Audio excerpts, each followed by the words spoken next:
ಇಸ್ವಿ 2008 ಉಚ್ಚ ನ್ಯಾಯಾಲಯ ಬೆಂಗಳೂರು. ಮಾರ್ಚ್ 30, 1996ರಂದು, ಅಂದರೆ 12 ವರ್ಷಗಳ ಹಿಂದೆ, ಆಪಾದಿತನು ಪೂಜಾ ಖೇರ್ ಎನ್ನುವ 22 ವರ್ಷದ ತರುಣಿಯನ್ನು ಚಾಕುವಿನಿಂದ ಇರಿದು ಕೊಲೆ ಮಾಡಿದ್ದಾನೆಂದು ಸಾಕ್ಷಿಗಳೆಲ್ಲವೂ ದೃಢಪಡಿಸಿರುವುದರಿಂದ ಆಪಾದಿತನಿಗೆ ಜೀವಾವಧಿ ಶಿಕ್ಷೆಯನ್ನು ವಿಧಿಸಲಾಗಿದೆ. ಅದು 1996ರಲ್ಲಿ ನಡೆದ ಒಂದು ಕೊಲೆ ಪ್ರಕರಣ.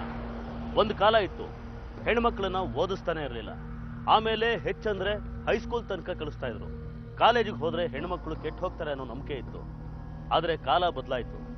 ಹೆಣ್ಮಕ್ಳು ಕಾಲೇಜ್ಗಷ್ಟೇ ಅಲ್ಲ, ಬೇರೆ ರಾಜ್ಯಕ್ಕೆ, ಬೇರೆ ದೇಶಕ್ಕೂ ಒಬ್ಬೊಬ್ಬರೇ ಹೋಗಿ ಓದೋಕ್ ಶುರು ಮಾಡ್ತಾರೆ. ಆದರೆ ಬೆಂಗಳೂರಲ್ಲಿ ಎಷ್ಟೋ ಜನ ಈ ಕೊಲೆ ನಡೆದಾಗ ಹೆಣ್ಮಕ್ಳನ್ನ ಓದೋದಕ್ಕೆ, ಬೇರೆ ಊರು ಕಳಿಸೋದಕ್ಕೆ ಭಯ ಪಡೋಕ್ ಶುರು ಮಾಡ್ತಾರೆ. ಕಾರಣ, ಹಾಡು ಹಗಲೇ ಒಬ್ಳು ಕಾಲೇಜ್ ಹುಡುಗಿಯ ಕೊಲೆ ನಡೆದ್ರು ಆರೋಪಿಗೆ ಶಿಕ್ಷೆ ಆಗೋದಕ್ಕೆ ಬರೋಬ್ಬರಿ 12 ವರ್ಷ ಬೇಕಾಯಿತು. ಇನ್ನೂ ವಿಚಿತ್ರ ಅಂದ್ರೆ, ಹೈಕೋರ್ಟ್ನಲ್ಲಿ 2008ರಲ್ಲಿ ಜೀವಾವಧಿ ತೀರ್ಪೇನೋ ಬಂತು. ಆದರೆ ಕೊಲೆ ಆರೋಪಿ ಇಲ್ವೇ ಇಲ್ಲ. ಅವನೆಲ್ಲಿದ್ದಾನೆ? ಇಷ್ಟಕ್ಕೂ 1996ರಲ್ಲಿ ದೇಶದಾದ್ಯಂತ ಸುದ್ದಿ ಮಾಡಿದ ಆ ಪ್ರಕರಣದ ಹಿನ್ನೆಲೆ ಏನು? ಇಸ್ವಿ 1996, ಗ್ರೇಟರ್ ಕೈಲಾಶ್, ನವದೆಹಲಿ. ಹೇಮಾ, ಹೇಮಾ, ಹಾ ಬಂದೆ. ತಗೋ, ಬ್ರೀಫ್ ಕೇಸ್ ಒಳಗಡೆ ಹೇಳು. ಕಾಫಿ ಕೊಡ್ಲಾ? ಹಾ ಮಾಡು. ಪೂಜಾ ಬಂದ್ಲೇನೋ? ಬಂದಿದ್ದಾಳೆ, ರೂಮಲ್ಲಿದ್ದಾಳೆ, ಕರೀಲಾ? ಬೇಡ, ನಾನೇ ಹೋಗಿ ನೋಡ್ತೀನಿ. ಎಲ್ಲಿ ಬ್ರೀಫ್ ಕೇಸ್ ಕೊಡು. ಏನು ಮತ್ತೆ ದುಡ್ಡು ಕೊಡ್ತಾ ಇದ್ದೀರಾ? ಅಲ್ಲ ರೀ, ಮಕ್ಕಳಿಗೆ ಅಗತ್ಯಕ್ಕಿಂತ ಹೆಚ್ಚು ದುಡ್ಡು ಕೊಡಬಾರ್ದು. ನೋಡು, ಇರೋಳು ಒಬ್ಳೆ ಮುದ್ದಿನ ಮಗಳು. ನಾನು ಏನ್ ಬೇಕಾದ್ರೂ ಕೊಡ್ತೀನಿ, ಆದ್ರೆ ಈಗ ದುಡ್ಡು ಕೊಡ್ತಿಲ್ಲ. ಇಲ್ಲಿ ನೋಡು. ಹಾ, ಏನಿದು? ನನ್ನ ಸ್ನೇಹಿತ ನಾರಾಯಣ್ ದಾಸ್ ಒಬ್ನೇ ಮಗ. ಕರೋಲ್ ಬಾಗ್ನಲ್ಲಿ ದೊಡ್ಡ ಕಾಂಪ್ಲೆಕ್ಸ್ ಇದೆ, ಸ್ವಂತ ಬಿಸ್ನೆಸ್ ಕೂಡ ಇದೆ. ಏನು, ಮಗಳನ್ನ ಮದುವೆ ಮಾಡಿ ಕಳಿಸ್ಬಿಡೋದಂತಾನಾ? ಚೆನ್ನಾಗಿದ್ದಾನಲ್ಲ ಹುಡುಗ? ಹುಡುಗ ನೋಡಕ್ ಪರವಾಗಿಲ್ಲ, ಒಂದ್ ರೇಂಜಿಗೆ ಸಂಸಾರ ಮಾಡ್ತಾನೆ ಅನ್ಸುತ್ತೆ. ಹೇಮಾ, ಕಾಫಿ ಕೊಡ್ತೀನಿ ಇಂದಲ್ಲ, ಕುಡು ನಡಿ. ಡ್ಯಾಡ್, ಪೂಜಾ, ಆ ಫೋಟೋ ಬ್ರೀಫ್ ಕೇಸಲ್ಲಿ ಹೇಗ್ ಬಂತು ನಂಗೆ ಗೊತ್ತಿಲ್ಲ. ಪ್ರಾಮಿಸ್. ಆಹಾಹಾ, ಅಪ್ಪ ಮಕ್ಕಳ ನಾಟಕ ತುಂಬಾ ಚೆನ್ನಾಗಿದೆ. ಅಲ್ರಿ, ಅವಳಿಗೆ ಯಾಕ್ರಿ ನೀವು ಅಷ್ಟೊಂದು ಹೆದರ್ಕೊಳ್ಬೇಕು? ಮಮ್ಮಿ ನಿನಗ್ ಹೊಟ್ಟೆ ಕಿಚ್ಚು, ಡ್ಯಾಡ್ ನಿನಗ್ ಮಾತ್ರ ಹೆದರ್ಕೋಬೇಕು ಅಂತ. My sweet dad. ಡ್ಯಾಡ್, ನಿಮ್ಗೆ ನಾನು ನೋಡಿದ್ರೆ ಭಯನಾ? ಭಯ ಪಡ್ಬಾರ್ದು ಡ್ಯಾಡ್. ಏಯ್, ನನಗೆ ನೀನು ಹೆದರ್ಸ್ತೀಯ ಅಂತ ನೀವೇ ನನಗ್ ಜೋರ್ ಮಾಡ್ಬೇಕು. ನನ್ ಕಂಡ್ರೆ ನಿಮಗ್ ಭಯನಾ ಡ್ಯಾಡ್? ನೀನಂದ್ರೆ ಭಯ ಅಲ್ಲ ಪುಟ್ಟ, ನೀ ಹುಟ್ಟಿದಾಗ್ಲಿಂದ ಈ ಭಯ ಇದೆ. ನೀ ನನ್ನಿಂದ ದೂರ ಆಗ್ತೀಯ ಅನ್ನೋ ಭಯ, ನೀ ತೊಟ್ಲಿಂದ ಬಿದ್ದು ಹೋಗ್ತೀಯ ಅನ್ನೋ ಭಯ, ಗೋಡೆ ಹಿಡ್ಕೊಂಡು ನಡೆಯುವಾಗ ಜಾರ್ ಬಿಡ್ತೀಯ ಅನ್ನೋ ಭಯ, ನಡೆಯೋದು ಕಲ್ತಾದ್ಮೇಲೆ ರೋಡಿಗೆ ಬಂದ್ಬಿಡ್ತೀಯ ಅನ್ನೋ ಭಯ, ಒಟ್ಟಿನಲ್ಲಿ ನಿನಗೆ ನೋವಾಗುತ್ತೆ ಅನ್ನೋ ಭಯ, ನಿನಗೆ ಬೇಜಾರಾಗುತ್ತೆ ಅನ್ನೋ ಭಯ, ನೀ ನನ್ನಿಂದ ದೂರ ಆಗ್ತೀಯ ಅನ್ನೋ ಭಯ. ಡ್ಯಾಡ್, ಯಾಕೆ ಹೀಗೆಲ್ಲ ಮಾತಾಡ್ತೀರಾ? ನಾನ್ ನಿಮ್ಮಿಂದ ದೂರ ಆಗ್ತೀನಾ? ನೀವೇ ನನ್ನ ದೂರ ಮಾಡ್ತಿರೋದು. ನಾನಾ? ಮತ್ತಿದೇನಿದು? ಅದು ಒಳ್ಳೆ ಸಂಬಂಧ. ನಿನ್ ಸ್ಟಡೀಸ್ ಹೆಂಗು ಕಂಪ್ಲೀಟ್ ಆಯ್ತಲ್ಲ? ಯಾರು ಹೇಳಿದ್ದು ನನ್ನ ಸ್ಟಡೀಸ್ ಕಂಪ್ಲೀಟ್ ಆಯ್ತು ಅಂತ? ನಾನು ಹೋಟೆಲ್ ಮ್ಯಾನೇಜ್ಮೆಂಟ್ ಕೋರ್ಸ್ ಮಾಡ್ಬೇಕಂತ ಡಿಸೈಡ್ ಮಾಡ್ಕೊಂಡಿದ್ದೀನಿ. ಅದೆಲ್ಲ ಯಾಕೆ ಮಗಳೇ? ಡ್ಯಾಡ್, ನೀವಿಷ್ಟು ವರ್ಷ ಕಷ್ಟಪಟ್ಟಿದ್ದೀರಾ ಅಲ್ವಾ? ಇನ್ಮೇಲಿಂದ ನಿಮ್ ಬಿಸ್ನೆಸ್ನೆಲ್ಲ ನಾನೇ ನೋಡ್ಕೊಂತೀನಿ. ನೀವ್ ರೆಸ್ಟ್ ತಗೊಳ್ಳಿ, ಗೊತ್ತಾಯ್ತಾ? ಅದೆಲ್ಲ ಯಾವತ್ತಿದ್ರು ನಿಂದೆ ಅಲ್ವಾ ಮಗಳೇ, ಅದಕ್ಕೆ ಯಾಕೆ ಕೋರ್ಸ್ ಮಾಡಬೇಕು? ಡ್ಯಾಡ್, ನಾವೇನೇ ಕೆಲಸ ಮಾಡ್ಬೇಕಾದ್ರೂ ಫಸ್ಟ್ ನಮ್ಗೆ ಯೋಗ್ಯತೆ ಇದೆಯಾ ಅಂತ ನೋಡ್ಕೊಬೇಕು ಅಂತ ನೀವೇ ಹೇಳ್ತಿರ್ತೀರಾ ತಾನೆ? ಒಟ್ನಲ್ಲಿ ಮದ್ವೆನ ಪೋಸ್ಟ್ಪೋನ್ ಮಾಡ್ತಾ ಇದ್ಯಾ? ಡ್ಯಾಡ್, ನಿಮ್ ಮಗಳ ಮದ್ವೆನ ಹೇಗ್ ಮಾಡ್ಬೇಕು ಅನ್ಸುತ್ತೋ ಹಾಗೆ ಮಾಡಿ. ನೀವು ಖುಷಿಯಾಗಿರೋದನ್ನ ನಾನ್ ನೋಡ್ಬೇಕು. ನಾನು ಹುಟ್ಟಾಗ್ಲಂತೂ ನೀವು ಖುಷಿಯಾಗಿದ್ದನ್ನ ನಾನು ನೋಡ್ಲಿಲ್ಲ. ಈಗ್ಲಾದ್ರೂ ನೀವು ಖುಷಿಯಾಗಿರೋದನ್ನ ನಾನು ನೋಡ್ತೀನಿ.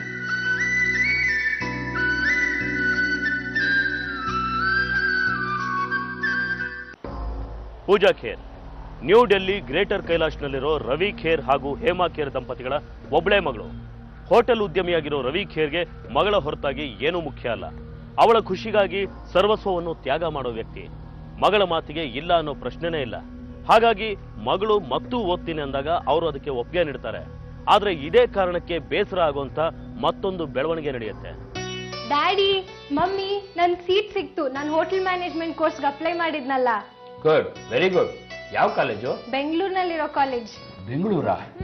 ಏನು ಬೆಂಗಳೂರಾ? ಓದಕ್ಕಷ್ಟು ದೂರ ಹೋಗ್ಬೇಕೇನೆ? ಯಾಕೆ ಮಮ್ಮಿ, ನಾನು ತುಂಬಾ ಚೆನ್ನಾಗಿ ಓದ್ಬೇಕಂತ ಅನ್ಕೊಂಡಿದ್ದೀನಿ. ನನಗೆ ಒಳ್ಳೆ ಕಾಲೇಜ್ನಲ್ಲೇ ಸೀಟ್ ಸಿಕ್ಕಿದೆ. ಬೆಂಗಳೂರಾದ್ರೇನು? ಪೂಜಾ, ಆದರೂ ಅಷ್ಟು ದೂರ ನೀನು ಕಳಿಸ್ಬೇಕಲ್ಲ ಪುಟ್ಟ. ಡೆಲ್ಲಿಲಿ ತುಂಬ ಕಾಲೇಜ್ಗಳಿದೆಯವಲ್ಲ. ಸೀಟ್ ಸಿಗ್ಬೇಕಲ್ಲಪ್ಪ. ನನ್ಗೀಗ ಒಳ್ಳೆ ಕಾಲೇಜ್ನಲ್ಲಿ ಸೀಟ್ ಸಿಕ್ಕಿದೆ. ನಾನೇನು ಫಾರಿನ್ಗೆ ಹೋಗ್ತಾ ಇದ್ದೀನಿ. ಆದರೂ ಅಲ್ಲಿ ತನಕ ಹೇಗಮ್ಮ ನೀನು ಬಿಟ್ಟಿರೋದು? ಡ್ಯಾಡ್, ನಾನೇನು ಅಲ್ಲೇ ಇರೋದಕ್ಕೆ ಹೋಗ್ತಾ ಇದ್ದೀನಿ. ಕೋರ್ಸ್ ಮುಗ್ದಿದ ತಕ್ಷಣ ವಾಪಸ್ ಬಂದ್ಬಿಡ್ತೀನಿ. ರಜೆ ಹೇಗಿದ್ರು ಬಂದೇ ಬರ್ತೀನಲ್ಲ. Please dad, please. ಹೂ ಅನ್ನೋದಕ್ಕೂ ಆಗ್ತಿಲ್ಲ, ಕಳಿಸೋದಕ್ಕೂ ಮನ್ಸು ಬರ್ತಿಲ್ವಲ್ಲಮ್ಮ. ನೀವು ಖುಷಿಯಿಂದ ಕಳ್ಸಿಕೊಟ್ಟೆ ತಾನೇ ನಾನು ಹೋಗ್ಬಿಟ್ಟು ಬರೋಕ್ಕಾಗೋದು. ಪ್ಲೀಸ್ ಬೇಡ ಅನ್ಬೇಡಿ ಡ್ಯಾಡ್, ಪ್ಲೀಸ್ ಪ್ಲೀಸ್. ನನ್ನ ಮುದ್ದು ಡ್ಯಾಡ್ ಅಲ್ವಾ. Please dad, please please. ಆಯ್ತು ಪುಟ್ಟ. Thank you.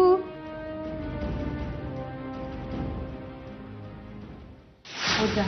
ಹುಷಾರು ಪುಟ್ಟ, ತುಂಬ ದೂರ ಹೋಗ್ತಾ ಇದೆಯಾ. ಹುಷಾರು. ಮಮ್ಮಿ ಡೋಂಟ್ ವರಿ, ಬ್ಯಾಂಗ್ಳೂರು ಡೆಲ್ಲಿಗಿಂತ ಸೇಫೆಸ್ಟ್ ಸಿಟಿ. ಅಪ್ಪನ್ ಚೆನ್ನಾಗಿ ಮಗು ಥರ ಅವರು.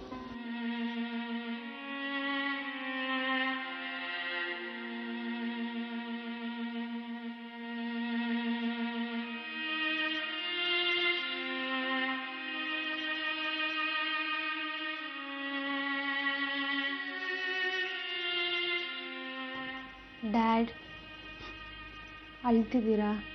ಇಲ್ಲಮ್ಮ, ಕಣ್ಣಿಗೆ ಏನೋ ಕಸ ಬಿದ್ದಂಗೆ ಆಯ್ತು ಅಷ್ಟೇ. ಏನು ಯೋಚನೆ ಮಾಡಬೇಡಿ ಡ್ಯಾಡ್, ಆದಷ್ಟು ಬೇಗ ಬಂದ್ಬಿಡ್ತೀನಿ. ಹುಷಾರ್ ಕಣೋ ಪುಟ್ಟ. ಆಗಾಗ ಫೋನ್ ಮಾಡ್ತಿರು. ಟೈಮ್ ಆಗುತ್ತೆ, ನಡೀರಿ ಹೋಗಿ ಏರ್ಪೋರ್ಟ್ಗೆ ಹೋಗೋಣ. ಹೇಮಾ, ನೀನು ಬರ್ತೀಯಾ? ಹ್ಞೂ ಮತ್ತೆ. ಸರಿ, ನಿಮ್ಮಿಬ್ಬರನ್ನು ಹಿಂಗೆ ಬಿಟ್ರೆ ಬೆಂಗಳೂರವರೆಗೂ ಬಂದು ಬಿಟ್ಬಿಟ್ಟು ಹೋಗ್ತೀರಾ. ನಡೀರಿ ಹೊರಡೋಣ.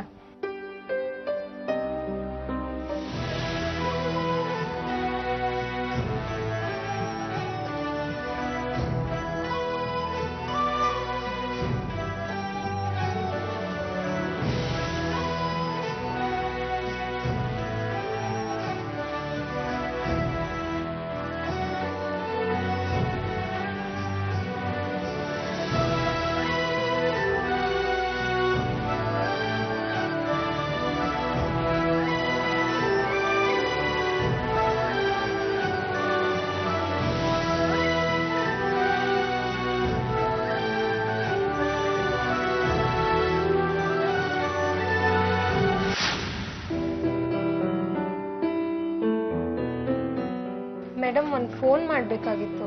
ಸರಿ, ಚಾರ್ಜ್ ಆಗುತ್ತೆ ಗೊತ್ತಲ್ವಾ? ಪರವಾಗಿಲ್ಲ. ಓಕೆ.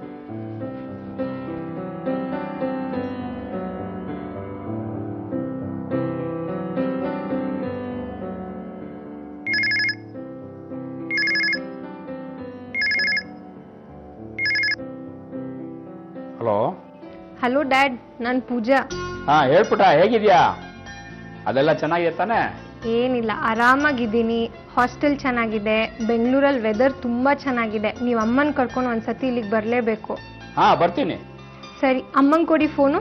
ಕೊಡಿ, ನಾನು ಮಾತಾಡ್ತೇನೆ. ಇರು, ಮಮ್ಮಿ ಮಾತಾಡ್ತಾಳಂತೆ. ಹಾ ಪೂಜಾ, ಹೇಗಿದ್ಯಾ? ಅಲ್ಲೇನು ತೊಂದರೆ ಇಲ್ಲ ತಾನೆ? ಹಾಸ್ಟೆಲ್ ಏನು ಸರಿ ಹೋಗ್ಲಿಲ್ಲ ಅಂದ್ರೆ ಬೇರೆ ಮನೆ ನೋಡ್ಕೊ ನೀನು. ಇಲ್ಲಮ್ಮ, ಎಲ್ಲ ಆರಾಮಾಗಿದೆ. ನನಗೆ ಇಲ್ಲೊಬ್ಳು ಒಳ್ಳೆ ಫ್ರೆಂಡ್ ಕೂಡ ಸಿಕ್ಕಿದ್ದಾಳೆ, ನನ್ನ ರೂಮ್ಮೇಟ್ ಮದನಿಕಾ ಅಂತ. ಹೊಸದಾಗಿ ಯಾರೇ ಫ್ರೆಂಡ್ ಆದ್ರೂ ಜಾಸ್ತಿ ಯಾರನ್ನು ಹಚ್ಕೊಳ್ಬೇಡ. ನಿನ್ನ ಹುಷಾರಲ್ಲಿ ನೀನಿರು. ಅಮ್ಮ, ನಾನೇನ್ ಮಗುನಾ? ನಾನೆಲ್ಲ ನೋಡ್ಕೋತೀನಿ, ಡೋಂಟ್ ವರಿ. ಅಪ್ಪಂಗೆ ಫೋನ್ ಕೊಡಿ. ಹಾ, ಕೊಡ್ತೀನಿ ಇರು. ಹೇಳ್ Pooja. Dad, I miss you dad. ಹೌದು ಕಣ ಪುಟ್ಟ, ನಾನು ನಿನ್ನ ತುಂಬಾ ಮಿಸ್ ಮಾಡ್ಕೋತಾ ಇದ್ದೀನಿ. ನೆಕ್ಸ್ಟ್ ಹಾಲಿಡೇಗೆ ಬಂದ್ಬಿಡು. ಈಗ ತಾನೇ ಹೋಗಿದ್ದಾಳೆ, ಪುನಃ ಕರಿತಾ ಇದ್ದೀರಲ್ಲ. ಓಕೆ ಡ್ಯಾಡ್, ಬಾಯ್, ಟೇಕ್ ಕೇರ್. ಆಯ್ತು ಪುಟ್ಟ, ಟೇಕ್ ಕೇರ್.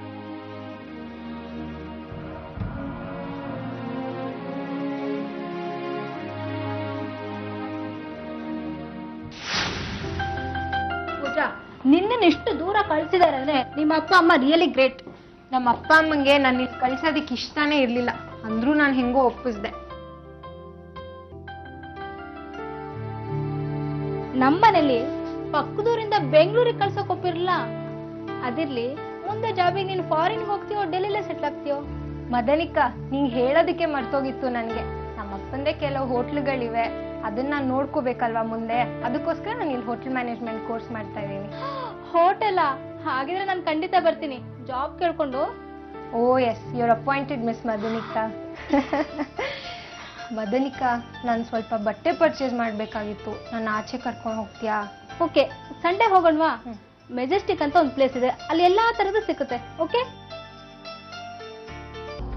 ಪೂಜಾ ಬೆಂಗಳೂರಿಗೆ ಬಂದು ಕೆಲವು ತಿಂಗಳುಗಳೇ ಕಳೆದು ಹೋಗುತ್ತೆ. ಅಪ್ಪ ಅಮ್ಮನ ಜೊತೆ ದಿನಕ್ಕೊಂದ್ಸಲ ಮಾತಾಡಿಕೊಂಡು ಬೆಂಗಳೂರಿಗೆ ಹೊಂದ್ಕೋತಾಳೆ. ಪೂಜಾ ಸ್ಟಡಿ ವಿಚಾರದಲ್ಲೂ ಸೀರಿಯಸ್ ಆಗಿರ್ತಾಳೆ. ಎಲ್ರ ಜೊತೆ ಚೆನ್ನಾಗಿ ಮಾತಾಡಿಕೊಂಡು ಸ್ನೇಹದಿಂದ ಇರೋ ಪೂಜಾ ಎಲ್ರಿಗೂ ಇಷ್ಟ ಆಗ್ತಾಳೆ. ಆದರೆ ತನ್ನ ಈ ಗುಣನೇ ಮುಂದೆ ಒಂದಿನ ತನಗೆ ಶಾಪ ಆಗುತ್ತೆ ಅಂತ ಅನ್ನೋದು ಅವಳಿಗೆ ಗೊತ್ತೇ ಆಗೋದಿಲ್ಲ. ಹೀಗಿದ್ದಾಗ ಅವಳಿಗೆ ಆಶ್ಚರ್ಯ ಆಗುವಂತಹ ಒಂದು ಘಟನೆ ನಡೆಯುತ್ತೆ. ಇರು ಪೂಜಾ, ನಾನು ನೋಡ್ತೀನಿ.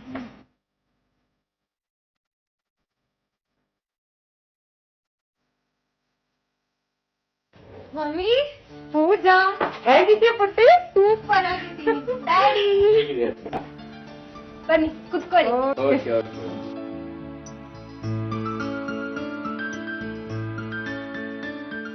ತುಂಬಾ ಥ್ಯಾಂಕ್ಸ್ ಡ್ಯಾಡ್. ನಾನು ನಿನ್ನ ನೆನೆ ನೋಡ್ದಂಗೆ ನಂಗೆ ರಾತ್ರಿ ಕನ್ಸ್ ಬಿದ್ದಿತ್ತು. ಬೇಕಾದ್ರೆ ಕೇಳಿ, ನಾನು ಮದನಿಕಾಗ್ ಹೇಳ್ತಾ ಇದ್ದೆ. ಓ ಸಾರಿ, ಇವಳೇ ನನ್ನ ಫ್ರೆಂಡ್ ಮದನಿಕಾ ಅಂತ. ಇವ್ರನ್ನ ಮಮ್ಮಿ ಡ್ಯಾಡಿ. ನಮಸ್ತೆ. ನನ್ ಮಗಳು ಸ್ವಲ್ಪ ತರ್ಲೆ, ನಿಂಗೆ ತುಂಬಾ ತೊಂದರೆ ಕೊಡ್ತಾಳೆ ಅನ್ಸುತ್ತೆ. ಇಲ್ಲ ಆಂಟಿ, ಹಾಗೆಲ್ಲ ಏನಿಲ್ಲ. ಇಂಥ ಫ್ರೆಂಡ್ ಸಿಗಕ್ಕೆ ನಾನು ಪುಣ್ಯ ಮಾಡಿದೆ. ಪೂಜಾ, ಸ್ಟಡೀಸ್ ಎಲ್ಲ ಹೇಗೆ ನಡೀತಾ ಇದೆ? Fine dad. ನಾನು ಹೇಳಿರ್ಲಿಲ್ವಾ, ಇದು ದ ಬೆಸ್ಟ್ ಕಾಲೇಜ್. ಪೂಜಾ, ನೀವ್ ಮಾತಾಡ್ತಿರು, ನಾನು ಆಚೆ ಹೋಗ್ತೀನಿ. ಅದೆಲ್ಲ ಇನ್ ಬೇಡ, ಇರು. ನಮ್ಗಳ ಮಧ್ಯೆ ಪರ್ಸನಲ್ ಆಗಿ ಏನಿಲ್ಲ. ಈಗ ನೀನು ನಮ್ಮವಳೆ ತಾನೆ, ಎಲ್ಲೂ ಹೋಗ್ಬೇಡ, ಇಲ್ಲೇ ಇರು ನೀನು. ಪೂಜಾ, ನಿನಗಂತ ನಿಂಗೆ ಇಷ್ಟವಾದ ತಿಂಡಿಗಳನ್ನ ತಂದಿದ್ದೀನಿ, ನಿನ್ ಫ್ರೆಂಡಿಗೂ ಕೊಡು, ನೀನು ತಿನ್ನು. ತುಂಬಾ ಥ್ಯಾಂಕ್ಸ್ ಮಾ. ಪೂಜಾ ತಗೋ, ಇದು ನಿನ್ನ ಸ್ಟಡೀಸ್ಗೆ ಇಟ್ಕೋ. ಇಷ್ಟೊಂದು ದುಡ್ಡು ನನ್ಗೆ ಯಾಕಪ್ಪ? ಯಾವ್ದಕ್ಕಾರು ಬೇಕಾಗತ್ತೆ, ಇಟ್ಕೋ. ಯಾರನ್ನ ಕೇಳ್ತೀಯಾ?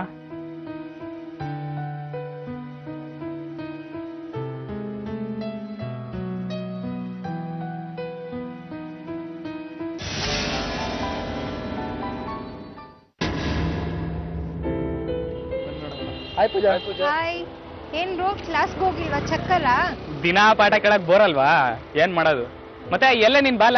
ಬಾಲನಾ? ಯಾವ ಬಾಲ? ಅದೇ ನಿನ್ನಿಂದ ದಿನ ಸುತ್ತಾಳಲ್ವಾ ಮದನಿಕಾ. ಅವಳು ನನ್ ಬೆಸ್ಟ್ ಫ್ರೆಂಡ್.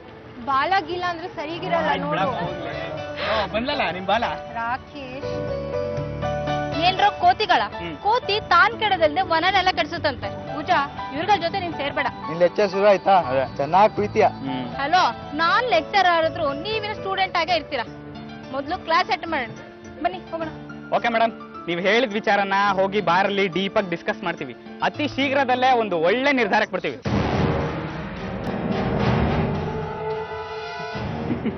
ನೀವು ಉದ್ಧಾರ ಆಗಲ್ಲ.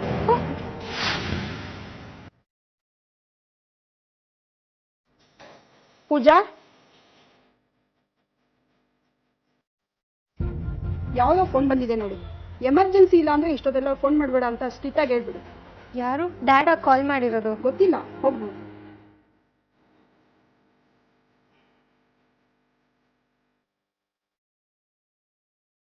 ಹಲೋ. ನೋಡು, ಹೇಳೋದನ್ನ ಮಾತ್ರ ಕೇಳಿಸ್ಕೊ. ನೀನಾಯ್ತು, ನಿನ್ನ ಹಾಸ್ಟೆಲ್ ಆಯ್ತು, ನಿನ್ನ ಕಾಲೇಜ್ ಆಯ್ತು ಅಂತಿದ್ರೆ ಒಳ್ಳೇದು. ಇನ್ನೊಂದು ಸಲ ನೀನು ಹುಡುಗರ ಜೊತೆ ನಗ್ತಾ ಮಾತಾಡೋದು ನಾನು ಏನಾದರೂ ನೋಡಿದ್ರೆ ನಾನು ಸುಮ್ಮನೆ ಇರಲ್ಲ. ಯಾರು?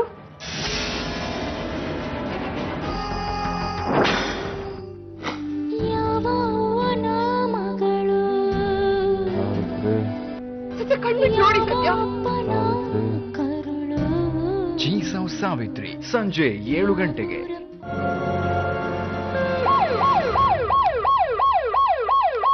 ಇನ್ನೊಂದು ಸಲ ನೀನು ಹುಡುಗರ ಜೊತೆ ನಗ್ತಾ ಮಾತಾಡೋದು ನಾನು ಏನಾದರೂ ನೋಡಿದ್ರೆ ನಾನು ಸುಮ್ಮನೆ ಇರಲ್ಲ. ಯಾರು?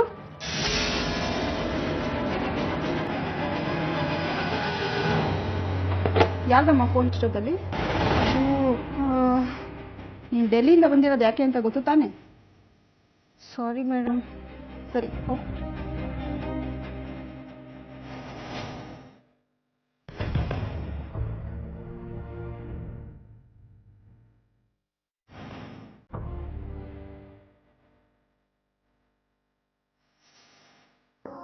ಪೂಜಾ ಖೇರ್ ಒಳಗೊಳಗೆ ಕೊರಗ್ತಾಳೆ. ಅವಳಿಗೆ ತಾನೇನ್ ತಪ್ಪು ಮಾಡ್ತಿದ್ದೀನಿ ಅಂತ ಗೊತ್ತಾಗದ ಸ್ಥಿತಿ. ಅವಳಿಗೆ ತನ್ನ ದುಃಖನ ಹೇಳ್ಕೊಳ್ಳೋದಕ್ಕೂ ಇಷ್ಟ ಆಗೋದಿಲ್ಲ. ಅವಳಿಗೆ ಬೆದರಿಕೆ ಹಾಕ್ತಿರೋ ಆ ನಿಗೂಢ ವ್ಯಕ್ತಿ ಯಾರು? ಅವನು ಎಲ್ಲ ಬಿಟ್ಟು ಪೂಜಾಗೆ ಯಾಕೆ ಬೆದರಿಕೆ ಹಾಕ್ತಾನೆ? ಈ ವಿಷಯ ಯಾರಿಗೂ ಗೊತ್ತಾಗೋದಿಲ್ಲ. ಪೂಜಾ ಇದರಿಂದ ಮಾನಸಿಕವಾಗಿ ನೊಂದ್ರೂ ಕೂಡ ತನ್ನ ಗೆಳತಿ ಮದನಿಕಾಗೂ ಹೇಳೋದಿಲ್ಲ. ಯಾಕೆಂದ್ರೆ ಮುಂದೆ ಇಂಥ ಘೋರ ಪರಿಣಾಮ ಆಗಬಹುದು ಅಂತ ಪೂಜಾ ಕೂಡ ಊಹೆ ಮಾಡಿರೋದಿಲ್ಲ. ಮಾರ್ಚ್ 30, 1996. ಪೂಜಾ, ಯಾಕಿನ್ನು ಮಲ್ಕೊಂಡಿದ್ಯಾ? ಕಾಲೇಜಿಗೆ ಬರಲ್ವಾ? ಇಲ್ಲ, ಯಾಕೋ ನಂಗೆ ಹುಷಾರಿಲ್ಲ ಇವತ್ತು. ನೀನು ಹೋಗ್ಬಿಟ್ ಬಾ, ನಾನು ಬರೋದಿಲ್ಲ. ಡಾಕ್ಟರ್ ಹತ್ರ ಹೋಗೋಣವಾ? ಬೇಡ ಬಿಡು, ಸ್ವಲ್ಪ ರೆಸ್ಟ್ ತಗೊಂತೀನಿ. ಚಿಕ್ಕ ವಿಷಯಕ್ಕೆಲ್ಲ ಯಾಕೆ ಡಾಕ್ಟ್ರು? ಸರಿ, ಟ್ಯಾಬ್ಲೆಟ್ ಇದೆ ತಗೋ. ಅಲ್ಲಿ ವಾರ್ಡನಿಗೆ ಟಿಫನ್ ಇಲ್ಲಿಗೆ ಕಳಿಸ್ತೀನಿ. Okay, take care.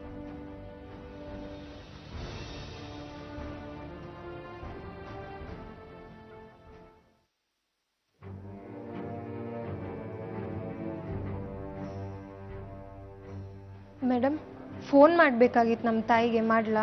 ಯಾಕಮ್ಮ ಕಾಲೇಜ್ಗೆ ಹೋಗಿಲ್ವಾ ನೀನು ಇವತ್ತು? ಇಲ್ಲ, ಯಾಕೋ ಸ್ವಲ್ಪ ಹುಷಾರಿಲ್ಲ ನನಗೆ. ಸರಿ ಮಾಡು.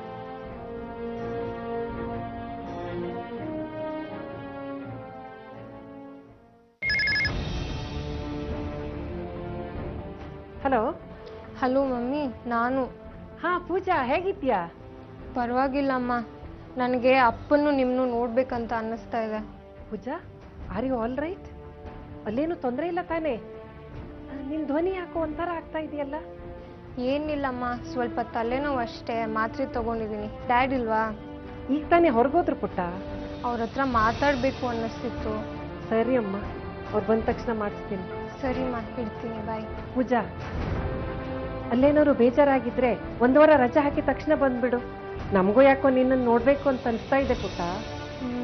ಸರಿಮ್ಮ, ಆಯ್ತು. ನಾಳೆ ಬರ್ತೀನಿ. ನನಗೂ ಯಾಕೋ ಸ್ವಲ್ಪ ಚೇಂಜ್ ಬೇಕು ಅಂತ ಅನ್ನಿಸ್ತಾ ಇದೆ. ಸರಿ, ಬಂದ್ಬಿಡು ಮತ್ತೆ.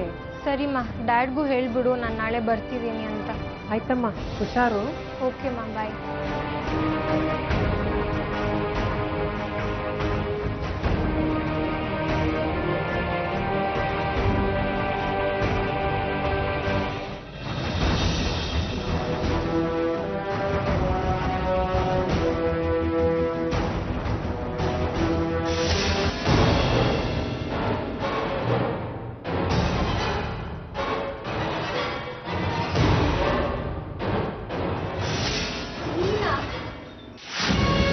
ಮಾರ್ಚ್ 30, 1996, ಸಂಜೆ 5 ಗಂಟೆ.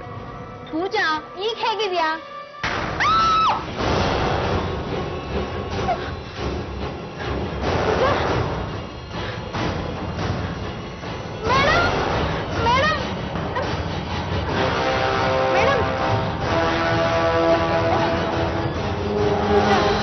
ಏನಾಗಿದೆ? ಬನ್ನಿ ಮೇಡಮ್.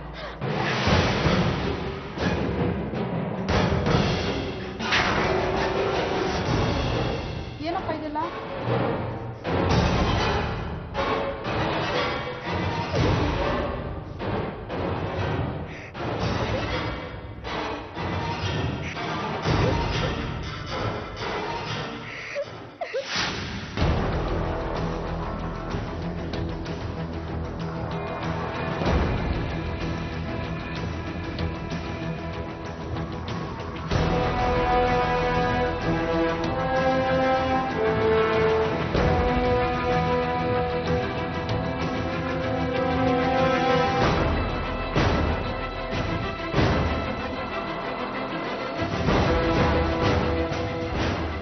ನೀನೇ ನಮ್ಮ ರೂಮ್ಮೇಟು?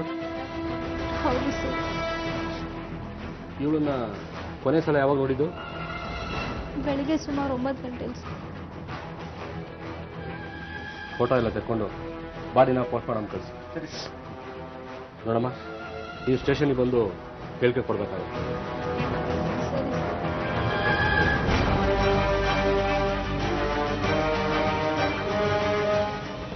ಸದ್ಯ ಅವಳೇ ಬರ್ತೀನಿ ಅಂತಲ್ಲ, ನಾನು ಮುಂದಿನ ವಾರ ಹೋಗ್ಬೇಕು ಅಂತಿದ್ದೆ.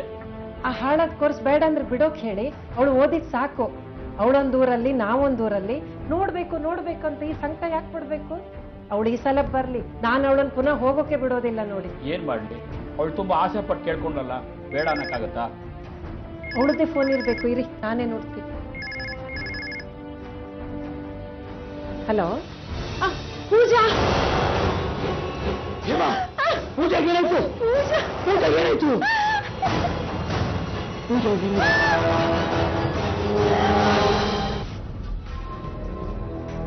ಪೂಜಾ ನಿಮ್ಗೆ ಎಷ್ಟು ದಿವಸದಿಂದ ಪರಿಚಯ? ಅವಳು ಬಂದಿದ್ದ ದಿನದಿಂದ ಪರಿಚಯ ಸರ್. ನಾನು ಅವಳು ಒಟ್ಟಿಗೆ ಒಂದೇ ರೂಮಲ್ಲಿ ಇರ್ತಾ ಇದ್ವಿ. ಅವಳಿಗೆ ಹ್ಯಾಬಿಟ್ಸ್ ಏನಾದ್ರು ಇತ್ತಾ? ನನಗೆ ಗೊತ್ತಿರೋ ಪ್ರಕಾರ ಏನೂ ಇಲ್ಲ ಸರ್. ಇಲ್ಲಿ ಪಬ್ಬು ಪಾರ್ಟಿ ಅಂತ ಏನಾದ್ರು ಹೋಗ್ತಾ ಇದ್ಲಾ? ಇಲ್ಲ ಸರ್, ಅವಳು ತುಂಬ ಒಳ್ಳೆ ಹುಡುಗಿ ಸರ್. ಸ್ಟಡಿ ಮಾಡಬೇಕಂತ ಸೀರಿಯಸ್ ಆಗೇ ಬಂದಿದ್ಲು. ಅವಳಿಗೆ ಬೆಂಗಳೂರಿನಲ್ಲಿ ಯಾರು ರಿಲೇಷನ್ಸ್ ಇದ್ದಾರಾ? ನನಗೆ ಗೊತ್ತಿರೋ ಪ್ರಕಾರ ಅವ್ರ ಅಪ್ಪ ಅಮ್ಮ ಬಿಟ್ಟರೆ ಬೇರೆ ಯಾರೂ ರಿಲೇಷನ್ಸೇ ಇರಲಿಲ್ಲ ಸರ್. ಅವಳು ಲವ್ ಏನಾದ್ರು ಮಾಡ್ತಾ ಇದ್ಲಾ ಅಥವಾ ಅವಳ ಹಿಂದೆ ಯಾರು ಬಿದ್ದಿದ್ರಾ? ಇದರಿಂದ ಗಲಾಟೆ ಜಗಳ ಗಲಾಟೆ ಅಂತ ಏನಿಲ್ಲ ಸರ್. ಆದರೆ ಅವಳು ಒಬ್ಬ ಹುಡುಗನ ಲವ್ ಮಾಡ್ತಾಯಿದ್ಲು. ಅವ್ನು ನನಗೆ ಪರಿಚಯ ಕೂಡ ಮಾಡಿಸಿದ್ಲು. ಯಾರ ಹುಡುಗ? ರಾಜೇಶ್ ಕುಮಾರ್ ಅಂತ.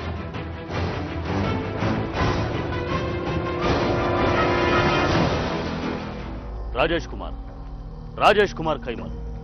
ಈಗ ಹೊರಗೆ ಬರುತ್ತೆ ರಾಜೇಶ್ ಕುಮಾರ್ ಅನ್ನೋ ಹೆಸರು. ಈತ ಮೂಲತಃ ಕೇರಳದ ತಿರುವನಂತಪುರದವನು. ತಂದೆ ಗೋಪಾಲಕೃಷ್ಣ ಕೈಮಲ್, ತಾಯಿ ರಾಧಾಮಣಿ.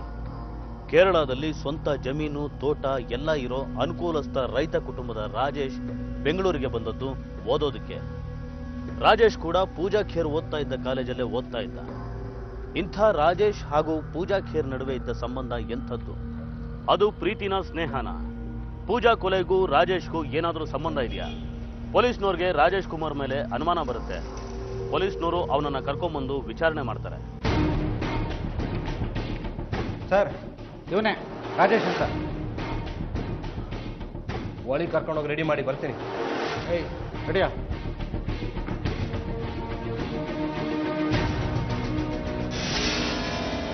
ಸರ್ ಬಿಡಿ ಸರ್, ನಾನೇನು ತಪ್ಪು ಮಾಡಿದ್ದೀನಿ? ನನ್ನನ್ನು ಯಾಕೆ ಹಿಂಗೆ ಕಟ್ಟಾಕಿದ್ದೀರಾ? ಪ್ರಶ್ನೆ ಕೇಳಕ್ಕಲ್ಲ ನಿನ್ನ ಹೇಳ್ಕೊಂಬಂದಿದ್ದಿಲ್ಲಿ. ಪ್ರಶ್ನೆ ನಮ್ಮ ಸಾಹೇಬ್ರು ಕೇಳ್ತಾರೆ, ಉತ್ತರ ಹೇಳ್ಬೇಕಷ್ಟೇ. ನೀನು ಏನಾದ್ರು ಸುಳ್ಳು ಬಗಳಿದ್ರೆ ಇಲ್ಲೇ ನೀನು ತಿಥಿ ಮಾಡ್ಬೇಕಾಗತ್ತೆ. ಹುಷಾರ್. ನೋಡು, ಪೂಜಾ ಈ ಡೈರಿ ಎಲ್ಲ ಬರ್ದಿಯಾಳೆ. ಸುಳ್ಳು ಹೇಳಿದ್ರೆ ಏನಪ್ಪ ನಟಿಸ್ಬಿಡ್ತೀವಿ.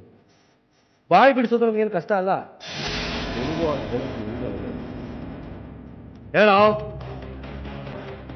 ಪೂಜಾಗೂ ನಿಮ್ಗೆ ಏನು ಸಂಬಂಧ? ಒಂದು ಬಿಡದೆ ಹೇಳೋ.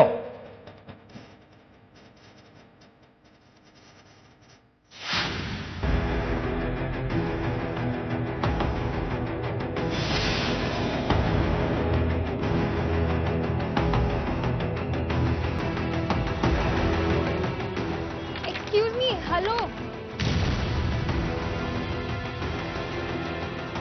ಸರಿ, ನನಗೆ ಎಕ್ಸಾಮ್ ಲೇಟ್ ಆಗ್ತದೆ, ಏನು ಅಂತ ಹೇಳಿ. ಲೇಟ್ ಅಷ್ಟೇ ಅಲ್ಲ, ನೀವು ಎಕ್ಸಾಮು ಬರೆಯೋದಕ್ಕಾಗೋದಿಲ್ಲ. ವಾಟ್? ನಿಮ್ಮ ಹಾಲ್ ಟಿಕೆಟ್.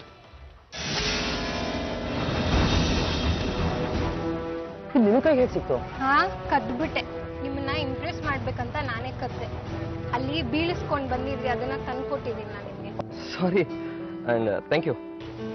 ಎರಡರಲ್ಲಿ ಯಾವ್ದು ತಗೊಳ್ಳಿ? ಸಾರಿ ತಗೊಳ್ಳ, ಥ್ಯಾಂಕ್ಸ್ ತಗೊಳ್ಳ?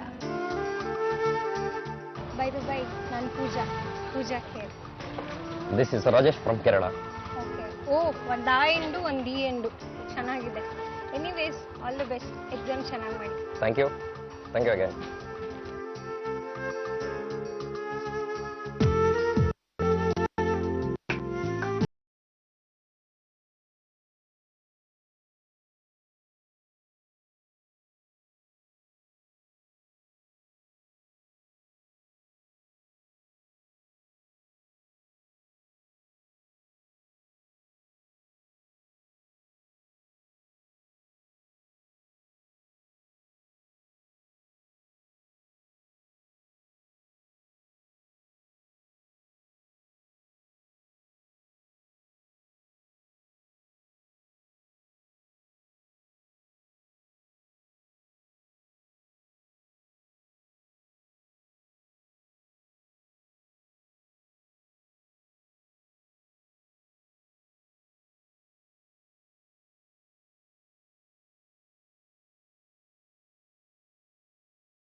ನ್ಯೂ ಡೆಲ್ಲಿಯ ಪೂಜಾ ಖೇರ್ಗೂ ಹೀಗೆ ಆರಂಭವಾದ ಪರಿಚಯ ಗಾಢವಾದ ಸ್ನೇಹಕ್ಕೆ ತಿರುಗುತ್ತೆ. ಇಬ್ರಿಗೂ ಒಬ್ರನ್ನೊಬ್ರು ಕಂಡ್ರೆ ತುಂಬಾ ಇಷ್ಟ. ಪ್ರತಿದಿನ ತಪ್ಪದೆ ಭೇಟಿ ಆಗ್ತಾ ಇದ್ರು. ನಿಧಾನವಾಗಿ ಇಬ್ರಿಗೂ ಅರ್ಥ ಆಗುತ್ತೆ ನಮ್ಮಿಬ್ಬರ ಮಧ್ಯೆ ಇರೋದು ಬರೀ ಸ್ನೇಹ ಅಲ್ಲ, ಪ್ರೀತಿನೂ ಇದೆ ಅಂತ. ಈ ಪ್ರೀತಿ ಅಂತ್ಯ ಸಾವಿನಲ್ಲೇ ಆಗುತ್ತೆ ಅಂತ ಪೂಜಾ ಆಗ್ಲಿ ರಾಜೇಶ್ ಆಗ್ಲಿ ಅನ್ಕೊಂಡೇ ಇರಲಿಲ್ಲ. ಯಾಕೆಂದ್ರೆ ಇಬ್ರು ಜೀವನದಲ್ಲಿ ಹಾಗಿರ್ಬೇಕು ಹೀಗಿರ್ಬೇಕು ಅಂತ ಎಲ್ಲಾ ಪ್ರೇಮಿಗಳ ಹಾಗೆ ಸಾವಿರಾರು ಕನಸುಗಳನ್ನ ಕಟ್ಟಿದ್ರು. ಸರಿ, ಟಾಸ್ ಹಾಕಿ ಡಿಸೈಡ್ ಮಾಡೋಣ. ಪೂಜಾ, ಇದು ನಮ್ಮ ಜೀವನದ ಪ್ರಶ್ನೆ ಕಣೆ. ನೀನ್ ನೋಡಿದ್ರೆ ಟಾಸ್ ಹಾಕಿ ಡಿಸೈಡ್ ಮಾಡೋಣ ಅಂತಿದ್ಯಲ್ಲ.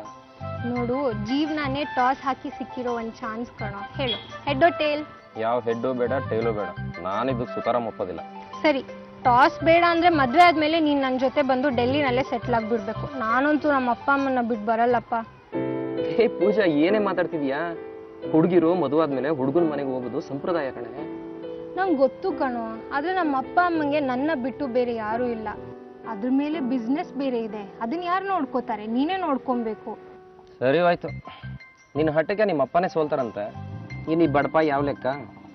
ಸರಿ, ಮೊದಲು ಮದುವೆ ಆಗ್ಲಿ, ಆಮೇಲೆ ಡಿಸೈಡ್ ಮಾಡೋಣ. ನೋ ನೋ ನೋ, ಡಿಸೈಡ್ ಆಗಿದೆ ಅಷ್ಟೇ. ಮದ್ವೆ ಆದ್ಮೇಲೆ ನೀನ್ ಬಂದು ನನ್ ಜೊತೆ ಡೆಲ್ಲಿನಲ್ಲಿ ಇರ್ತೀಯ, ಇಲ್ಲಾಂದ್ರೆ ನಾನು ಟಾಸ್ ಹಾಕ್ತೀನಿ. ಟಾಸ್ ಹಾಕ್ತೀಯಾ? ಅಕಸ್ಮಾತ್ ನೀನ್ ಸೋತ್ರೆ? ನಾನ್ ಸೋತ್ರೆ ಸೋತೋರ್ ಮಾತನ್ನ ಗೆದ್ದೋರ್ ಕೇಳ್ಬೇಕಲ್ವಾ? ನಾನು ಹುಡುಗಿ ಅಲ್ವಾ? ಏ ಪೂಜಾ, ನಿಂತ್ಕೊಡೆ. ಹಾಳಾದ ಏನ್ ಗಂಡ್ ಜನ್ಮನ್ರಿ ನಮ್ದು. ಹುಡುಗಿರಿಂದ ಅಲಿಯದೇ ಆಯ್ತು.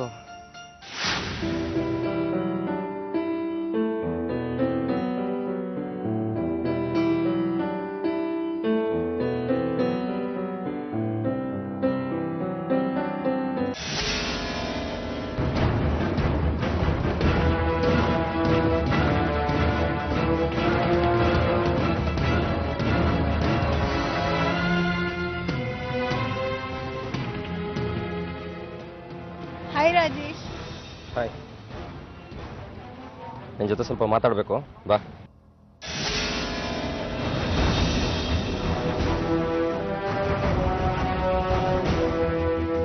ಏನಾಯ್ತು? ಯಾಕಿಷ್ಟ ಅವಸರವಾಗಿ ಕರ್ಕೊಂಬಂದೆ?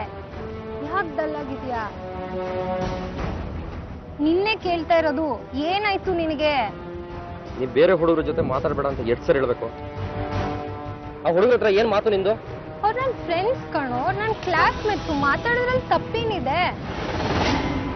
ಸಾರಿ ಪೂಜಾ, ನೀನ್ ಬೇರೆ ಹುಡುಗರ ಹತ್ರ ಮಾತಾಡೋದು ನಂಗೆ ಸ್ವಲ್ಪನೂ ಇಷ್ಟ ಇಲ್ಲ. ಯಾಕೋ ಹೀಗ್ ಮಾತಾಡ್ತೀಯಾ? ನಾನ್ ಲವ್ ಮಾಡ್ತಾ ಇರೋದ್ ನಿನ್ನೆ, ನನ್ ಮೇಲೆ ಸಂಶಯ ಪಡ್ತೀಯಾ ನೀನು? ಪೂಜಾ, ಅದೇನೋ ನನಗೆ ಗೊತ್ತಿಲ್ಲ ಕಣೆ. ನೀನ್ ಬೇರೆ ಹುಡುಗರ ಹತ್ರ ಮಾತಾಡ್ಕೊಂಡ್ರೆ ನನಗೆ ಮೊಯ್ಯೆಲ್ಲ ಉರಿಯುತ್ತೆ. ನನಗೆ ತಡ್ಕೊಳಕ್ ಆಗದಷ್ಟು ಕೋಪ ಬರ್ತದೆ. ನೋಡು ಪೂಜಾ, ಇದು ಹೀಗೆ ಮುಂದುವರೆದ್ರೆ ನಾನು ಏನ್ ಮಾಡ್ತೀನೋ ನನಗೆ ಗೊತ್ತಿಲ್ಲ.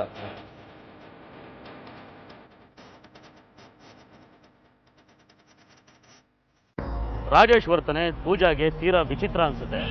ಅದು ಬರೀ ಪೊಸೆಸಿವ್ನೆಸ್ ಅಥವಾ ಸಂಶಯನ ಅಂತ ಅರ್ಥ ಆಗೋದಿಲ್ಲ.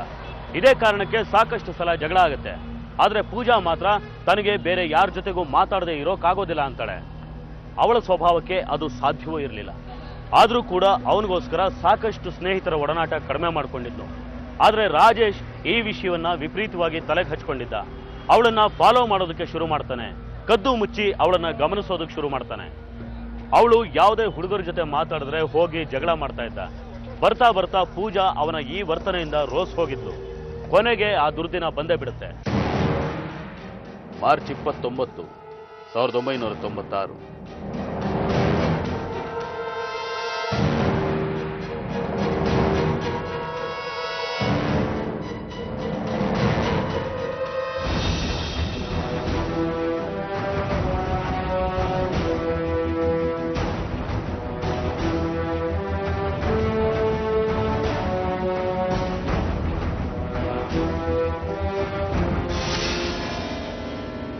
ರಾಜೇಶ್, ನೀನ್ ಯಾಕೆ ಇಲ್ಲಿಗೆ ಬಂದೆ?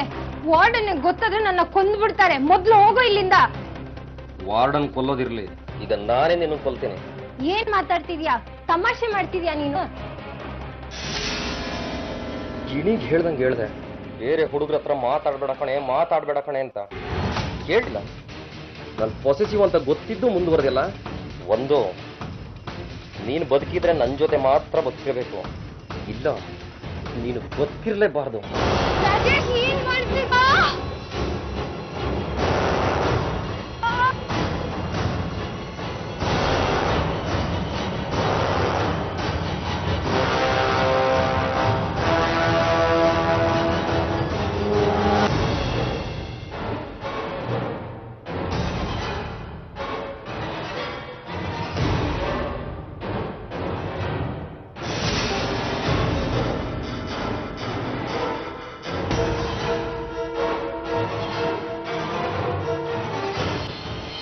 ಇಷ್ಟೇ ಸರ್ ನಡೆದಿದ್ದು. ನಾನು ಅವಳನ್ನ ತುಂಬ ಲವ್ ಮಾಡ್ತೀನಿ ಸರ್. ಇದು ಲವ್ವ? ಕರ್ಕೊಂಡೋಗಿಲ್ಲ ಅಡ್ಯಾ.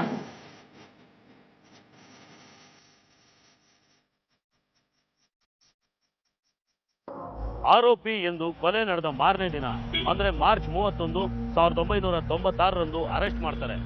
ಇಬ್ಬರ ನಡುವೆ ಪ್ರೀತಿ ಇತ್ತು, ಒತ್ತಾಯ ಒತ್ತಡಗಳಿರಲಿಲ್ಲ. ಆದ್ರೆ ರಾಜೇಶನ ಪ್ರೀತಿಯ ಹಿಂದೆ ವಿಚಿತ್ರ ಅನುಮಾನ ಇತ್ತು, ಅಥವಾ ಅವಳು ತನ್ನ ಅಧೀನದಲ್ಲೇ ಇರಬೇಕು ಅನ್ನೋ ಕ್ಷುಲ್ಲಕ ಭಾವ ಇತ್ತು. ಆದ್ರೆ ಎಲ್ಲರನ್ನೂ ಸಮಾನವಾಗಿ ನೋಡೋ ಪೂಜಾಗೆ ಅದೇ ಉರುಳಾಯ್ತು. ಅವಳು ರಾಜೇಶ್ ಜೊತೆ ತನ್ನ ಭವಿಷ್ಯದ ಕನಸನ್ನ ಕಟ್ಟಿರ್ತಾಳೆ. ಆದ್ರೆ ಅವಳ ಪ್ರೀತಿಗೆ ರಾಜೇಶ್ ಕೊಟ್ಟ ಉಡುಗೊರೆ ಸಾವು. ಮಗಳನ್ನ ಅಷ್ಟೊಂದು ಮುದ್ದಿನಿಂದ ಸಾಕಿದ್ದ ತಂದೆ ತಾಯಿ ಡೆಲ್ಲಿಯಿಂದ ಬರ್ತಾರೆ. ಅವರಿಗೆ ಮಗಳ ಸಾವನ್ನ ಒಪ್ಕೊಳ್ಳೋದು, ಅರಗಿಸ್ಕೊಳ್ಳೋದು ಬದುಕಿರೋ ತನಕ ಸಾಧ್ಯ ಇಲ್ಲ. ಇಸವಿ 2001, ಸಂಪಂಗಿರಾಮನಗರ ಪೊಲೀಸ್ ಠಾಣೆ. We are very sorry. ಆರೋಪಿನ ಆಗಲೇ ಅರೆಸ್ಟ್ ಮಾಡಿದ್ದೀವಿ. ನೀವು ಮಗಳನ್ನಂತೂ ನಾವು ವಾಪಸ್ ತಂದುಕೊಡೋದಕ್ಕೆ ಸಾಧ್ಯ ಇಲ್ಲ. ಆದರೆ ಅವಳು ಸಾವಿಗೆ ನ್ಯಾಯ ಕೊಡಿಸೋದಕ್ಕೆ ಖಂಡಿತ ಪ್ರಯತ್ನ ಮಾಡ್ತೀವಿ. ನನ್ನ ಮಗಳು ಏನು ತಪ್ಪು ಮಾಡಿದ್ದಾಳೆ ಸರ್? ಚಿಕ್ಕ ವಯಸ್ಸಿನಿಂದ ಅವಳು ಎಲ್ಲಿ ಬೇಸರ ಮಾಡ್ಕೊತಾಳ ಅಂತ ಒಂದು ಏಟು ಹೊಡಿದನೂ ಸಾಕಿದ್ದೀವಿ. ಆದ್ರೆ ಈಗ ಸಮಾಧಾನ ಮಾಡ್ಕೊಳ್ಳಿ. ಎಲ್ಲ ಆದ್ಮೇಲೆ ಎಷ್ಟೇ ದುಃಖ ಪಟ್ಟರು ಸತ್ಯ ಬದಲಾಗೋದಿಲ್ಲ. ಅದನ್ನು ಒಪ್ಕೋಬೇಕು. ಅದನ್ನು ಬಿಟ್ಟು ನಮಗೆ ಬೇರೆ ದಾರಿ ಇಲ್ಲ. ಈ ಕೇಸಿಗೆ ಸಂಬಂಧಪಟ್ಟ ವಿಷಯಕ್ಕೆ ನೀವು ಮತ್ತೆ ಬರಬೇಕಾಗುತ್ತೆ. ನಾನು ನಿಮಗೆ ಫೋನ್ ಮಾಡ್ತೇನೆ. ನೋಡಿ, ಇವ್ರನ್ನ ಆಸ್ಪತ್ರೆಗೆ ಕರ್ಕೊಂಡೋಗಿ ಆ ಬಾಡಿನ ಇವ್ರಿಗೆ ಒಪ್ಪಿಸ್ಬಿಡಿ. ಸರಿ ಸರ್.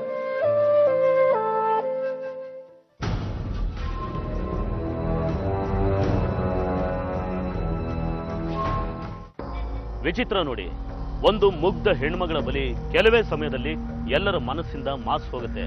ಕೆಲವೇ ವರ್ಷಗಳಲ್ಲಿ ಈ ಘಟನೆ ನಡೆದೇ ಇಲ್ವೇನೋ ಅನ್ನೋ ಹಾಗೆ ಎಲ್ಲ ಬದಲಾಗುತ್ತೆ. 1998ರಲ್ಲಿ ಮಾರ್ಚ್ 17ನೇ ತಾರೀಕು ರಾಜೇಶ್ಗೆ ಜಾಮೀನು ಸಿಗುತ್ತೆ. ಆದರೆ ಆ ಜಾಮೀನು ಷರತ್ತುಬದ್ಧ ಜಾಮೀನಾಗಿರುತ್ತೆ. ಅವನು ಕರ್ನಾಟಕ ರಾಜ್ಯ ಬಿಟ್ಟು ಹೊರಗೆ ಹೋಗೋ ಹಾಗಿರಲಿಲ್ಲ.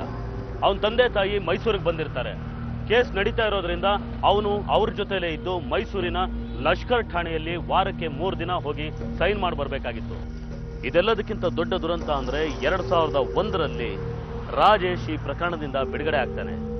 ರಾಜೇಶ್ ಕೊಲೆ ಮಾಡಿದ್ದಾನೆ ಅಂತ ಸಾಬೀತುಪಡಿಸುವಲ್ಲಿ ಪ್ರಾಸಿಕ್ಯೂಷನ್ ವಿಫಲವಾಗಿದ್ದರಿಂದ ರಾಜೇಶ್ ಬಿಡುಗಡೆ ಆಗ್ತಾನೆ. ನಂತರ ಮೈಸೂರಿಂದ ಕೇರಳದ ತನ್ನೂರಿಗೆ ಸೀದಾ ಹೊರಟೆ ಬಿಡ್ತಾನೆ. ಇದ್ದ ಒಬ್ಬಳೇ ಮಗಳನ್ನ ಕಳ್ಕೊಂಡ ರವಿಖೇರ್ ದಂಪತಿಗಳಿಗೆ ಮತ್ತೊಂದು ನಿರಾಸೆ. ಏನು ಮಗಳಂತೂ ಕೈ ತಪ್ಪೋದ್ಲು ಸರ್. ಅವಳ ಆತ್ಮಕ್ಕೆ ಶಾಂತಿ ಕೋರಕ್ಕೆ ನಮ್ಮ ಕೈಯಿಂದ ಆಗ್ತಾ ಇಲ್ವಲ್ಲ ಸರ್? ನೀವೇನು ಯೋಚನೆ ಮಾಡಬೇಡಿ. ನಾವು ಹೈಕೋರ್ಟ್ಗೆ ಅಪೀಲ್ ಹೋಗ್ತೀವಿ. ನಿಮಗಿಂತ ಹೆಚ್ಚಿಗೆ ಈ ಕೇಸು ನಮಗೆ ಚಾಲೆಂಜಿಂಗ್ ಆಗಿದೆ. ಅವನನ್ನು ನಾವು ಸುಮ್ಮನೆ ಬಿಡೋದಿಲ್ಲ.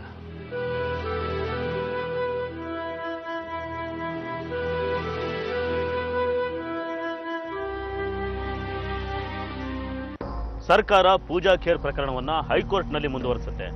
ಈ ಬಾರಿ ಸವಾಲಾಗಿ ಸ್ವೀಕಾರ ಮಾಡಿ ಸಾಕಷ್ಟು ಸಮರ್ಥ ಸಾಕ್ಷಿಗಳನ್ನ ಒದಗಿಸ್ತಾರೆ. 2008ರಲ್ಲಿ ಆ ಮಹತ್ವದ ತೀರ್ಪು ಹೊರಬರುತ್ತೆ. ಮಾರ್ಚ್ 30, 1996ರಂದು, ಅಂದರೆ 12 ವರ್ಷಗಳ ಹಿಂದೆ, ಆಪಾದಿತನು ಪೂಜಾ ಖೇರ್ ಎನ್ನುವ 22 ವರ್ಷದ ತರುಣಿಯನ್ನು ಚಾಕುವಿನಿಂದ ಇರಿದು ಕೊಲೆ ಮಾಡಿದ್ದಾನೆಂದು ಸಾಕ್ಷಿಗಳೆಲ್ಲವೂ ದೃಢಪಡಿಸಿರುವುದರಿಂದ ಆಪಾದಿತನಿಗೆ ಜೀವಾವಧಿ ಶಿಕ್ಷೆಯನ್ನು ವಿಧಿಸಲಾಗಿದೆ. ಪೂಜಾ ಖೇರಳನ್ನ ಹಾಡು ಹಗಲೇ ಹಾಸ್ಟೆಲ್ಗೆ ನುಗ್ಗಿ ಚಾಕುವಿನಿಂದ ಇರಿದು ಕೊಲೆ ಮಾಡಿದ ಪಾತಕಿ ರಾಜೇಶ್ಗೆ 12 ವರ್ಷಗಳ ನಂತರ ಜೀವಾವಧಿ ಶಿಕ್ಷೆ ಆಗುತ್ತೆ. ಆದರೆ ಶಿಕ್ಷೆ ಅನುಭವಿಸೋರು ಯಾರು? ಯಾಕೆಂದ್ರೆ ರಾಜೇಶ್ ಕುಮಾರ್ ಇಲ್ವೇ ಇಲ್ಲ. ಅವನು ಅದಾಗಲೇ ದುಬೈಗೆ ಹೋಗಿ ಅಲ್ಲಿ ಸೆಟ್ಲ್ ಆಗಿರ್ತಾನೆ. ಇದಕ್ಕೂ ಮೊದಲು ಮುಂಬೈನಲ್ಲಿ ಮೇರಿ ಅನ್ನೋ ಮತ್ತೊಬ್ಬ ಹುಡುಗಿನ ಪ್ರೀತಿಸಿ ಮದುವೆನೂ ಆಗಿರ್ತಾನೆ. ಅವನ ಜೀವನದಲ್ಲಿ ಪೂಜಾ ಹೀಗೆ ಬಂದು ಹಾಗೆ ಹೋದ ಒಂದು ಪಾತ್ರ ಅಷ್ಟೇ. ಅವನು ಎಲ್ಲ ಮರ್ತಿದ್ದ. ಆದರೆ ಬೆಂಗಳೂರು ಪೊಲೀಸ್ನವರು ಮರೆಯೋದಿಲ್ಲ. ಸಾಕಷ್ಟು ಪ್ರಯತ್ನ ಮಾಡಿ 12 ವರ್ಷಗಳ ನಂತರ ಅವನಿಗೆ ಶಿಕ್ಷೆ ಆಗೋ ಹಾಗೆ ಮಾಡಿದ್ದಾರೆ. ಈಗ ಅವನನ್ನು ಅರೆಸ್ಟ್ ಮಾಡಿ ಜೈಲಿಗೆ ಕಳಿಸ್ತಾ ಇದ್ರೆ ಹೇಗೆ? ಇಸವಿ 2008, ಸಂಪಂಗಿರಾಮನಗರ ಪೊಲೀಸ್ ಸ್ಟೇಷನ್. ಸರ್, ರಾಜೇಶ್ದು ಇದೊಂದು ಫೋಟೋ ಸಿಕ್ಕಿದೆ. ಇದು 12 ವರ್ಷಗಳ ಹಿಂದಿನ ಫೋಟೋ. ಅವರಪ್ಪ ತೀರ್ಕೊಂಡ್ಮೇಲೆ ಅವನು ದುಬೈಗೆ ಹೋಗಿ ಸೆಟ್ಲ್ ಆಗಿದ್ದಾನೆ. ಆದರೆ ದುಬೈನಲ್ಲಿ ಎಲ್ಲಿದ್ದಾನೆ ಅಂತ ಯಾರಿಗೂ ಗೊತ್ತಿಲ್ಲ. ಗೊತ್ತಿಲ್ಲ ಅಂತ ಸುಮ್ಮನೆ ಇರೋಕ್ಕಾಗುತ್ತೇನ್ರಿ? ನನ್ನ ಮಗನ್ನ ಹೆಂಗಾರ ಮಾಡಿ ಜೈಲಿಗೆ ಕಳಿಸ್ಲೇಬೇಕು. ಈ ಫೋಟೋ ಕಾಪಿ ಮಾಡಿಸ್ಬಿಟ್ಟು ಸ್ಕ್ಯಾನ್ ಮಾಡಿ ಮುಂಬೈಗೆ ಮತ್ತೆ ಕೇರಳಗೆ ಇಮೇಲ್ ಮಾಡಿ. ಸರಿ ಸರ್. ಪಾಸ್ಪೋರ್ಟ್ ಆಫೀಸಿಂದ ಇನ್ಫಾರ್ಮೇಷನ್ ಏನಾದ್ರು ಬಂತೇನ್ರಿ? ಇನ್ಫಾರ್ಮೇಷನ್ ಬಂತು ಸರ್, ಆದರೆ ರಾಜೇಶ್ ಬಗ್ಗೆ ಏನೂ ಗೊತ್ತಾಗಿಲ್ಲ. ಸರಿ, ಒಂದು ಕೆಲಸ ಮಾಡಿ, ಈ ಫೋಟೋ ಕಾಪಿ ಮಾಡಿಸ್ಕೊಂಡು ತೊಗೊಂಬನ್ನಿ, ಎಲ್ಲ ಬ್ಯಾಂಕ್ಗಳಿಗೆ ಹೋಗಿ ಇನ್ಫಾರ್ಮೇಷನ್ ಕೊಡೋಣ. ಎಲ್ಲಾದರೂ ಅವನ ಅಕೌಂಟ್ ಇದ್ದೇ ಇರುತ್ತೆ. ಸರಿ ಸರ್.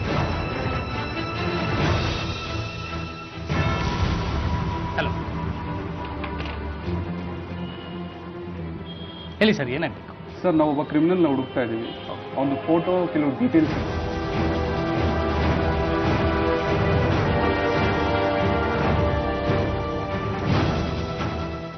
ಯಾವ ಸರ್ ಇವನು? ಬೇಸಿಕಲಿ ಇವನು ಬಂದು ಕೇರಳದ ತಿರುವನಂತಪುರಂ. ಕ್ರೈಮ್ ನಡೆದಿದ್ದು ಬೆಂಗಳೂರಲ್ಲಿ.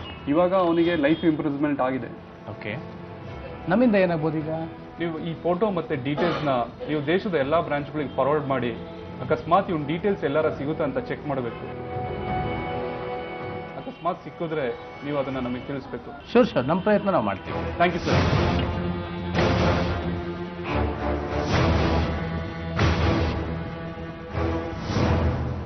ಪೊಲೀಸ್ ಅಧಿಕಾರಿ ಇದೇ ರೀತಿ ಪ್ರಮುಖ ಬ್ಯಾಂಕ್ಗಳ ಹೆಡ್ ಆಫೀಸ್ಗೆ ಈ ವಿವರಗಳನ್ನ ಕಳಿಸ್ತಾರೆ. ದೇಶದ ಯಾವುದೇ ಮೂಲೆಯಲ್ಲಿ ಈ ವ್ಯಕ್ತಿಗೆ ಹೋಲುವಂತವರು ಅಕೌಂಟ್ ಓಪನ್ ಮಾಡಿದ್ರೆ ತಿಳಿಸಿ ಅಂತ ರಿಕ್ವೆಸ್ಟ್ ಕಳಿಸ್ತಾರೆ. ಇದು ಒಂದು ಪ್ರಯತ್ನ ಆಗಿತ್ತು, ಆದರೆ ಅವರ ಪ್ರಯತ್ನ ಫಲ ಕೊಟ್ಟಿತ್ತು. ಒಂದು ಪ್ರಮುಖ ಬ್ಯಾಂಕ್ನಲ್ಲಿ ರಾಜೇಶ್ ಅಕೌಂಟ್ ಓಪನ್ ಮಾಡಿದ್ದ. ಅದರ ಡೀಟೇಲ್ಸ್ ಪೊಲೀಸ್ನವರಿಗೆ ಸಿಗುತ್ತೆ. ಈ ಮಾಹಿತಿ ರಾಜೇಶ್ನನ್ನ ಹಿಡಿಯೋದಕ್ಕೆ ಸಾಕಷ್ಟು ಅನುಕೂಲ ಮಾಡಿಕೊಡುತ್ತೆ.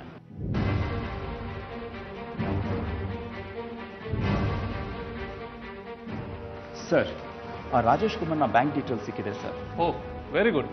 ಸರ್, ದುಬೈನಿಂದ ಈ ಅಕೌಂಟ್ಗೆ ಹಣ ಟ್ರಾನ್ಸ್ಫರ್ ಆಗಿದೆ. ಕೇರಳದ ಅವನ ಹೊಸ ಅಡ್ರೆಸ್ ಕೂಡ ಇದರಲ್ಲಿದೆ. ಇವಿಷ್ಟು ಡೀಟೇಲ್ಸ್ ಇಟ್ಕೊಂಡು ನಾವು ಪಾಸ್ಪೋರ್ಟ್ ಆಫೀಸ್ಗೆ ಹೋದರೆ ಖಂಡಿತ ಇನ್ನೂ ಇನ್ಫಾರ್ಮೇಷನ್ ಸಿಗುತ್ತೆ ಸರ್.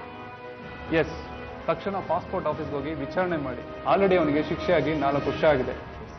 ಕೋರ್ಟ್ ಕೇಳೋ ಪ್ರಶ್ನೆಗೆ ಉತ್ತರ ಕೊಡೋಕ್ಕಾಗ್ತಾ ಇಲ್ಲ. ಸರಿ ಸರ್, ನಾನು ಇವಾಗಲೇ ಪಾಸ್ಪೋರ್ಟ್ ಆಫೀಸ್ಗೆ ಹೋಗಿ ಡೀಟೇಲ್ಸ್ ಕಲೆಕ್ಟ್ ಮಾಡ್ತೀನಿ.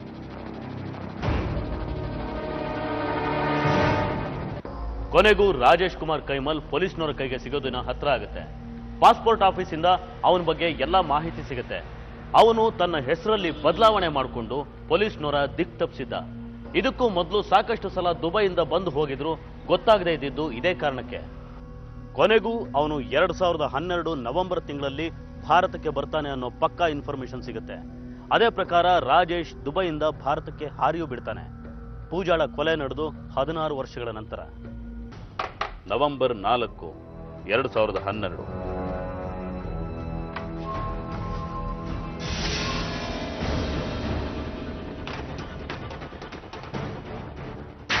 ಕೊಲೆ ಮಾಡಿ ತಪ್ಪಿಸ್ಕೊಂಬೋದು ಅನ್ಕೊಂಡಿದ್ದಲ್ಲ, ಶಿಕ್ಷೆ ಆದ್ರೂ 4 ವರ್ಷ ನಮ್ಮನ್ನೇ ಆಟಾಡ್ಸಿದ್ಯಾ? ನೋಡಿ ಇನ್ಸ್ಪೆಕ್ಟರ್, ಎಷ್ಟೋ ವರ್ಷಗಳ ಹಿಂದೆ ನಡೆದ ಘಟನೆ ಯಾರಿಗೂ ನೆನಪಿಲ್ಲ. ಆ ಘಟನೆ ನಡಿಬಾರ್ದಾಗಿತ್ತು, ನಡೆದು ಹೋಯ್ತು. ನನಗೂ ಅದ್ರ ಬಗ್ಗೆ ಪಶ್ಚಾತ್ತಾಪ ಇದೆ. ದಯವಿಟ್ಟು ನನ್ನ ಪಾಡ ನಾನು ಬಿಟ್ಬಿಡಿ. ನೋಡಿ, ನಿಮ್ಗೆ ಎಷ್ಟು ದುಡ್ಡು ಬೇಕು ಅಂದ್ರೆ ಅಷ್ಟು ನಾನು ಕೊಡ್ತೀನಿ. ನನ್ನ ಪಾಡ ನಾನು ಬಿಟ್ಬಿಡಿ. ನನ್ನ ಭಾರತಕ್ಕೆ ವಾಪಸ್ ಬರೋದೇ ಇಲ್ಲ. ಏಯ್, ದುಡ್ಡಂತೆ ದುಡ್ಡು ಸ್ಟೇಷನ್ಗೆ ರುಬ್ಬಿದ್ರೆ ಬುದ್ಧಿ ಬರುತ್ತೆ. ಕರ್ಕೊಂಡು ನಡೀರಿ. ಇನ್ಸ್ಪೆಕ್ಟರ್, ನನ್ನ ಮಾತು ಕೇಳಿ ಇನ್ಸ್ಪೆಕ್ಟರ್. ಕೊನೆಗೂ ಅಮಾಯಕ ಹುಡುಗಿಯನ್ನ ಕೊಲೆ ಮಾಡಿದ ರಾಜೇಶ್ ಕುಮಾರ್ 16 ವರ್ಷಗಳ ನಂತರ ಪೊಲೀಸರ ಕೈಗೆ ಸಿಗ್ತಾನೆ. ಪೊಲೀಸರು ಅವನನ್ನ ಅರೆಸ್ಟ್ ಮಾಡಿ ಜೈಲಿಗೆ ಕಳಿಸ್ತಾರೆ. ಇನ್ನಾದರೂ ಅವನಿಗೆ ಯಾವುದೇ ರೀತಿ ವಿನಾಯಿತಿ ಸಿಗದೇ ಇರಲಿ ಅನ್ನೋದು ರವಿ ಖೇರ್ ದಂಪತಿಗಳ ಪ್ರಾರ್ಥನೆ. ಸದ್ಯ ಈಗಲಾದರೂ ಮಗಳ ಆತ್ಮಕ್ಕೆ ಶಾಂತಿ ಸಿಗಬಹುದು ಅನ್ನೋ ನಂಬಿಕೆ ಅವರದು.